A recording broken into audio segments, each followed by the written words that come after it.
एक समय की बात है, एक बहुत ही शक्तिशाली और बलवान हाथी उसे एक महावत ने बचपन से ही पाला और उसे तरह तरह के करतब सिखलाए थे।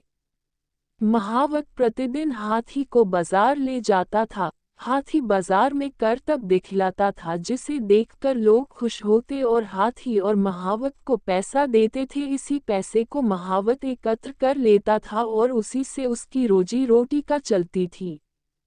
घर जाने के पश्चात महावत हाथी को एक पतली सी रस्सी से बांध देता था। लोगों को ये बात बड़ी अजीब सी लगती थी कि इतना हट्टा कट्टा हाथी इतनी पतली सी रस्सी से कैसे बंधा हुआ था। एक दिन एक व्यक्ति ने महावत से पूछा, महावत भाई, आपका हाथी तो इतना हष्ट पुष्ट और बलवान है, किंतु आप इसे इतनी पतली सी रस्सी से बांधते हो। हाथी जब चाहे इस रस्सी को बड़ी ही आसानी से तोड़ सकता है, फिर भी वह ऐसा नहीं करता। इसका क्या कारण है? उस व्यक्ति की बात सुनकर महावत बोला, कई साल पहले जब मैं हाथी को जंगल से लेकर आया था तब हाथी छोटा था। तब मैं इसे इसी तरह की पतली सी रस्सी से बांधा करता था।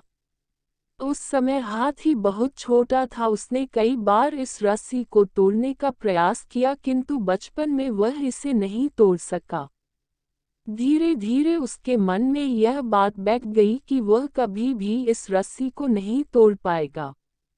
अब हाथी बड़ा हो चुका है, वह चाहे तो एक ही झटके में इस रस्सी को तोड़ सकता है, किंतु हाथी अब इस रस्सी को तोड़ने का प्रयास भी नहीं करता क्योंकि वह सोचता है कि वह इस रस्सी को नहीं तोड़ पाएगा। किंतु अब वह चाहे तो इस रस्सी को एक ही झटके में तोड़ सकता है। व्यक्ति को सारी बात समझ में आ गई कि किसी भी जीव के दिमाग में जो बात बैठ जाए वह सारी उम्र उसके साथ रहती है।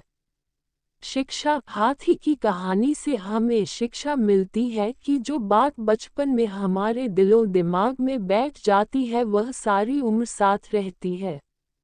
इसीलिए बच्चों को बचपन में अच्छी सीख देनी चाहिए ताकि वह सारी उम्र उस पर अमल कर सके।